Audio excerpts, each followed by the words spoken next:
What's going on, people? It's your man, the White B, back once again. So, we got a crazy leak for you, man, right now. Nigel Henn leaking the fact that Conor Henn punched up Canelos' next opponent in sparring. Yeah, let's get to the bars from Nigel Henn. Here we go. Bars. 12-handed, and God is my witness, everything I'm telling you is the truth. Walked in the gym, he had 12-handed, I didn't know who it was. It was this guy called William Scull, right, and Conor Benn sparring. Fighting Canelo. Right, hold on a minute, and I'm telling you, God is my witness, everything I'm telling you the truth. And he was sparring, then like round 4 or 5, he said, oh no, I need a minute. Conor only does 40 seconds, right? Then afterwards, about round 4 and 5, you can ask everybody else, he was sitting down on the ring cushion, on the ring rope, because he was like kind of tired. Come to round 5, 6 and 7, he started feeling the pace. God is my witness, I'm not telling you a lie. Then in round 8, Conor put it on him. What did he do? Stop sparring. Stop. William Scull. And he's all like light heavies. They weren't like, at weight. He's not at weight yet. But I'm telling you the truth. Conor put it on him. He couldn't even come out for the 8th round. God is my witness. Wait there. Dan? Glenn? Come in. Yeah, I called you both. Yeah, that's it. Right? Thought you got a name right. Right? That's the first time. Right. You answer. What happened with William Scull? He's already said anyway, so. I've already said. Nigel doesn't lie. Let's just put it that way. I won't. Yeah. Yeah, he would have stopped him if it was a proper fight. Right, I'm telling you that now. So what am I worried about him? His sparring partners have been the welterweight that he's been sparring with. Conor was sparring with him when they were 19. They're giving him a handful. Conor's been fighting with world-class opponents. World-class opponents. How can you go and stop an IBF champion who's fighting Canelo the following week? I'm telling you that now. I'm more confident in this fight than me and Senior. I'm telling you. Let me ask you one question. Okay, so there's the bars from Nigel Benn. Let's address the veracity of these claims.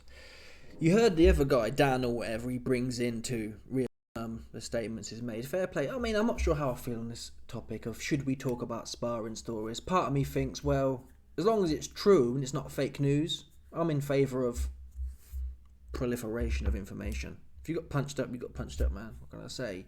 On the other hand, it might have been nice for an old head, Nigel Benn, to keep the boxing rules right. You don't talk about sparring. I'm trying to think, when does a good sparring story really came true? Dubois, to be fair, Dubois told sparring stories on AJ and popped him right in his chops. So maybe this is, at the end of the day, man, William Scull, you have to watch these highlights. It's a shame I can't play them. He is useless, man. Imagine Erislandy Lara, who's useless. That's what it reminds me of. A proper, you have to watch these highlights. DAZN highlights, yeah? This is where he won the IBF title, I believe. And it's a proper stinker. Seriously. I've probably never seen a fight so bad. So it doesn't surprise me. But then again, he's going to get punched up by Canelo. No doubt about that. This Scull dude. Cross-eye. Where is Cross-eye? Let's have a look. Cross-eye. Scull. Box rec. The dude's cross-eyed, man. Seriously. To be fair, he couldn't see what was going on, people. Let's get this cross-eye looking ass up here right quick. Where is it? Come on, people. Come on. Listen, let's assume we don't know this guy's ever boxed a day in his life. Just for a second, humour me. Who here is shocked after seeing this? Come on, people. Who's here shocked to know this guy got punched up? I'm not shocked, man. Come on. That said, let's assume the statements are true. I don't think Nigel Benn's not going to come out and tell a fake story about sparring. Let's assume it's true, and I've got to be honest. About 2 months ago, some footage got put out And we took the piss out of Conor Benn. We said he's fighting a proper plumber who's got a full-time job. An unnamed dude. Conor put it out and he was slapping the guy about left and right. And I said it's a bit cringe. He should have real operators in there. Shortly after that, after he heard the YB's bars, he brought in Scull. Look, Scull's is a unit, man. This is Scull here, the guy who's fighting Canelo, a 168 fake IBF champion. He got given the belt when Canelo got stripped. He's a big old oaf. But he's big and slow and just, well, I'm not going to lie, the styles, let's at least look at the styles quickly. You can't really see nothing because nothing was going on. Let's have a look here. Let's do the frame by frame quick. Here's Scull. This is obviously Scull here. The fight was like this though. It was just a pure faff off. Look, look, look, look. There's nothing going on, man. A moody jab. I'm doing my best here, seriously, people. These are the highlights, bear in mind. A moody jab. Oh, see that there? That's what they highlighted. They highlighted them 2 moody jabs to the guard. Didn't even land. That's the highlight. Seriously, these highlights were dead. So this Scull dude, he's like a... I'm not sure what you'd call him. Look at this here, look. Stinking the place out. Seriously, look at this here. These are the highlights, people. I swear down, you need to watch this one here. Oh.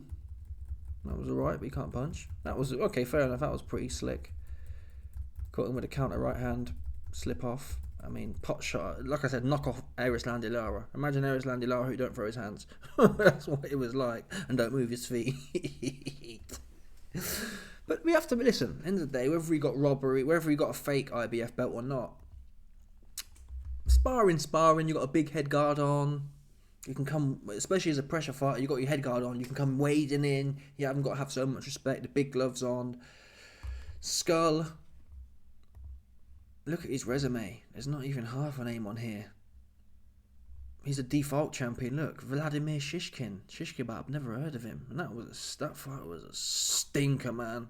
Look, it's not even. He's doing 8 rounders, man. 6 rounders. He's doing 6 rounders, people. Okay, he's doing 6 rounders. A year ago, he was doing 6 rounders with a guy who's 23 and 18. So how much? It's not like okay, Vladimir Shishkebab. What's he done? Let's have a look. Vladimir, nothing on here, man. There's nothing on here. Here's another one. The guy who Scull beat was having 8 rounders, a fight before it. Come on. These aren't world championship level dudes. Fact, in my opinion.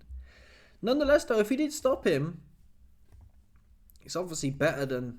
We saw him, he punched up that plumber guy, which we discounted. But if I'd have told you 2 months ago, Conor Benn's going to stop Scull in sparring, which I believe is probably true, that carries some weight, right? Carries a little bit of weight. Tiny bit of weight. Now, we'll also get to... I can't really get too much... Scull ain't done nothing, man. Listen, if Scull pulls a blunt... I guess we would have seen the result of Eubank and Benn by that point anyway, but... If Scull goes in there and looks red hot... If Conor Benn wins this fight of the weekend and then Scull looks red hot, it will make sense. Imagine Scull gives Canelo a tough fight, but that's not going to happen, is it? Or he's decent in the fight. He looks like Plant kind of thing. I mean, it's quite surprising though. A 147 pounder goes up to 168. Fake world champion or not, you wouldn't expect. You rarely hear about top level fighters stopping each other in sparring. Is it the case they don't spar a lot, which is probably true? A lot of top level fighters don't bring in top level fighters for obvious reasons. You may be competing against them people. But yeah, you have to give fair play to Ben. He's done. I can't look at his camp. He's got Bentley in there, Scull in there, and the guy who just clipped Jaime Bum Guia, Bruno Serace. As far as sparring partners go, you're never going to get Gennady Imad Beterbiev in sparring. Them man ain't doing sparring like that unless they're your friend. Like Crawford will do some rounds with Shakur Stevenson because it's his friend. Top man ain't flying around to play sparring. It's the lower level dudes who are trying to get a little piece of bread here and there. But as far as sparring partners go, it's probably one of the better camps I've seen. Meanwhile, Eubank, his camp's been on the DL. Has he got a bunch of jobbers in there? We don't know. It wouldn't surprise me. I think Eubank believes he's too good. no one will be able to doubt this. Ben's had the best preparation. I'm going to be honest. Has Eubank brought in some proper rock-hard individuals? It's possible, but we don't know that. We'd have to speculate. From what we can see here, Conor Benn's on it. I don't see how you can argue otherwise. Whether Scull's no good or not, you shouldn't be getting. If you're a top level, he's not a top level, but if you even if you're in the mix at 168, you shouldn't be getting stopped in sparring, getting punched up. And it carries even more weight. Why? Scull's fighting a week after Conor Benn, so it's not like one of these ones where Scull's completely out of shape. A bit like when Paulie Malignaggi sparred McTapper. Paulie hadn't boxed for 4 years, and McTapper brings him in. And this is what I was telling you a while ago. It's not rocket science, but it's worth pointing out. You can have all the skill in the world. If you took Mayweather out of a ring for 3 years and had him sitting around, not a bit of cardio, not doing no boxing, you'd be surprised at the level of fighter who's fit, who would make him look silly, particularly over 6, 8, 10 rounds. You need to have cardio. You can know all you want. If you ain't got no gas, it's no good. But given that Scull's fighting the week after Ben, he must have been fit too. So yeah, it bodes well. Fair play to Ben. It bodes well for him. Scull's getting punked, man. They flew his ass in and punked his ass. But there are a lot of fighters. Some fighters can fight on fight night, yeah. Look at Bakoli, for example. Bakoli's renowned. Well, we've seen the evidence of it. Bakoli, yeah. He got in the spar with Joe Joyce, hit Joe Joyce with a few shots, and later into the spar, Joe started touching his body, and the spar ends up, there's a video of it, Bakoli's on all fours, Martin Bakoli's on all fours, spewing up into a spit bucket, and sitting on the toilet. Joe Joyce exposed it. Joe Joyce, when Bakoli put the clip out of Bakoli clipping Joe Joyce, Joe's still on his feet though, still wading, still storming the beach in Normandy. But after Martin Bakoli put that clip out, Joe Joyce came out and put the other clip out where Bakoli's saying, "Oh, I need to go to the toilet." And Joe knocked the shit out of him. He knocked dinner out of him, man. Take it. That's what he did. He's spewing. The video's there, man. On all fours, being sick into a bucket. Proper embarrassing look. But yet we know on fight night, in the main, listen, the Hunter fight, did he quit? Did he not? I mean, he's not a punk, though, is the point. You can't say Bakoli's a punk. Even before he got knocked out by Parker, he didn't punk out in that, to be fair to him. What did he do? He got hit with a big shot, yeah, and then goes and starts shaking his head and came walking back in for some more. So he's not a punk, is the point. So there's a certain man who might stink the place out in sparring and be doubled over, but then when the bell goes, they turn up. Who knows? Either way, you have to give... We can sit here and talk about the other guy, that white Donny that Ben brought in, who had a knee brace on, and had just got off the job site. We can say, oh, he's no good, but Scull, he's there or thereabouts. He's certainly top 10 in the 168-pound division. To be champion in the IBF, right? He's got to be top 10. You've stopped a top 10 168-pounder, the weight division above where you're fighting.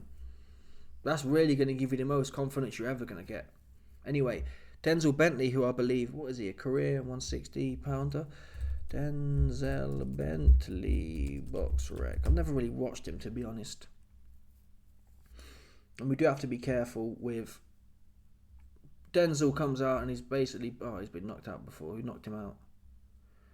Oh, he fought Zanibek, though. Fair play to him. He can't be that bad, people. Felix Cash knocked him out. But then he fought Zanibek and went point. Zanibek's he tearing asses up right now. So this Denzel Bentley guy, he's all right. He's all right. He's probably about the same level as Scull, more or less. Scull's probably a bit higher ranked. But anyway, here's the bars he had about Conor Benn. The aggression is crazy and he's mad explosive. I think the mistake people are making is that thinking he's too small. I think they're playing advantage because where he's so small, he's making himself a smaller target. Because I know if I miss and it slips over his head, he's coming back straight to the body. He's a fucking good body puncher. So I kind of got to hesitate a bit. But yeah, too small in height, but his physicality, he's strong enough to handle Eubank. At this stage of his career, I think he's more than qualified. I think it'll be a good fight. So we have to take what Denzel... Obviously, I carry more weight with the William Scull bars. Why? When you get sparring partners all Bear in mind, Conor's literally standing right there with Ben Denzel. He's never going to say this guy's too small. And he probably did give Denzel good work. Is Denzel as good as Eubank? But then again, listen, we can slag Denzel off. Oh, you lost to Zanibek. Eubank was offered that fight, I believe, or something like that. He certainly could have got a Zanibek fight. He didn't take it. So we can't say, oh, Denzel's a bum. He got punched up by Zanibek. He didn't actually. I mean, he only lost 2 rounds against Zanibek on 2 judges' scorecards. That's not bad, is it? Because he's scaring dudes right now. People, Hamza Shiraz has got nightmares of Zanibek. Yeah, Zanibek has 2 belts, and Hamza was ordered to fight Zanibek for 2 belts. He bottled it, and he went for Adamez and got punched up. So certain men like Denzel, who haven't been treated with kid gloves, Hamza's been pumped up with kid gloves. Yeah, if Denzel was able to fight, well, no, he did fight some plumbers. This Felix, I've never heard of. I've heard of him, but not enough to know about him. Okay, see what I mean? It's like Felix Cash, Tyler Denny, them levels. I think, then again, Hamza did punch up Tyler Denny. Was it Tyler Denny he punched up? Let's have a check. I'm getting my names mixed up. These British level type dudes. Yeah, Hamza punched him up. So yeah, but listen, you put him in there with Janibek might have knocked Hamza out, is the point. And Denzel made the distance. So there's something in that. At least you know he's getting quality sparring. Eubank. Let's see if we can find any information. Bank Junior Sparring Partners 2025. I haven't heard nothing. I've seen no. Normally, the fighter himself, so Eubank wouldn't necessarily talk about his sparring partners, but normally the sparring partners who are in the camp, IFL TV or whatever, they give them interviews. I haven't seen nothing. So there's a post here, Conor Benn's 4 sparring partners. Where's Eubank's? Don't know, man. Don't know, is it possible? Let's check his Instagram. Is it possible Eubank's been bringing in plumbers? Thinking, which is a narrative we hear sometimes of older fighters. They say, well, I don't need to spend money on training camps no more. And or some even say, which we don't know is the case for Eubank, but some even say, I don't even need to spar no more. I don't know. I've seen more so UFC heads say that one, apart from Dave Allen. Dave Allen said he don't need to spar no more, but I'm not taking it. What would he know? Be fair, he's never in shape. I'm not taking the guy who's renowned to not be in shape's opinion on should you spar or not. I'll take Usyk, thank you. Usyk's doing 15 5-minute rounds. If it's good enough for Usyk, I think. I'm not saying Usyk might be at the extreme, but it's somewhere around there, right? It's not, I'm doing 4 rounds for a 10 round and I'll blag my way through Dave Allen. So I'm not taking Dave Allen's opinion. You need to spar. Yeah, you need to spar. And the higher level, and this is well documented, if you're fighting a run forward fighter, you should have more run forward fighters in your training camp. Let's have a look and see if we can discern who Eubank's got around him. Because that Jonathan Banks doesn't have a natural gym, right? Like, for example, at the Kronk gym or Andy Lee's gym right now, for example, he'll have Ben Whittaker knocking about, Hamza Shiraz knocking about. So if Eubank was training with Andy Lee, he would have got some of that good top quality work. Not necessarily, though, the work he needs. Hamza and Ben Whittaker aren't nothing like Conor Benn. But you get the point, they're hanging around. Jonathan Banks is more of a mercenary. He flies in. He's a fly-in trainer. He'll fly in. I'm not sure he has a gym. Certainly I've never heard of it. Where he's got a base of fighters that you can work with that are pretty top level. So is there a chance here? Eubank's blagging it. Is there a chance? Listen, I'm not saying Eubank's doing a Dave Allen and he's sparred 4 rounds for a 12-rounder. But I think it's possible Eubanks has brought in plumbers. I hate to say it. I'm backing him, but I'm just saying it won't surprise me. I'd like to see. It'd give me more confidence. Let's think of some people at 160 he could have brought in. I don't know enough about 160, but let's have a look. For argument's sake. Because Eubanks, he's got money, so I critiqued. We have to be consistent here. I critiqued Conor Henn when he had that plumber in the camp. I said, how are you making $10 million and you're not spending a couple $100,000 or $100,000 on sparring partners? The return of that on that investment, if you win, is exponential. 2-2s, Conor Benn's got top level. You can't argue with the sparring partners he's got. Eubank, the same must apply. We don't know, is he keeping the camp under locks? But Ben's not. Ben's flexing it. Is there a right or wrong? We'll find out on the 26th. We'll find out how right or wrong it is to flex your sparring partners. If Ben goes in there and knocks his head off, then we'll say, damn, he really did give William Scull the work. If he don't, it is what it is. Okay, here's the one. No, you want middleweights. You could even get some smaller ones in there though. You could get Tim Tszyu. Tim Tszyu would have been good. Not that he'd come in, he's more of an A-level fighter. He probably wouldn't get flown in. But Tim Tszyu, for example, would have been a good sparring partner for Eubank. Especially when Tim Tszyu's been punched up recently. He might have fell off a bit. He might think, oh yeah, I'll get some work with Eubank. Adamez wouldn't have been bad. Again, he's a world champion. Is he going to come in? I bet for the right amount of coin he'd been fought in February. He's just knocking around now. If Eubank got on the phone and said, Carlos Adamez, similar style to Conor Benn, come in, man, give me some work, he'd have probably been there for a certain amount of coin. Adamez, Tim Tszyu, I'm thinking. Because you want some of them smaller cats.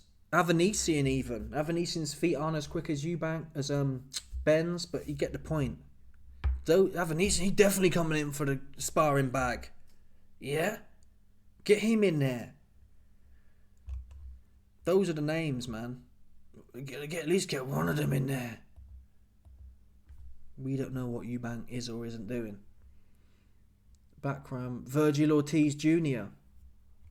Again, he's more towards an A-level fighter, but if you paid him, Ortiz Jr. would probably be there. He's not like Muhammad Ahmad, Floyd Mayweather, who's not going to be no one's sparring partner. Virgil Ortiz, he might fly in for a bag if you put him money up and he's just knocking around. Those are the names, man. There's plenty. I've named 4 already. Any one of them 4 would have been cool, right? Avanesian would have been gagging for it as well. Avanesian would have been gagging for that sparring check. Did he bring him in? Probably not. We're going to find out, though, how much it matters or doesn't matter. Anyway, let me know your thoughts, people. Smash the like button, subscribe, like with the bell, 100%. There's no doubt about this. Some people stop it. But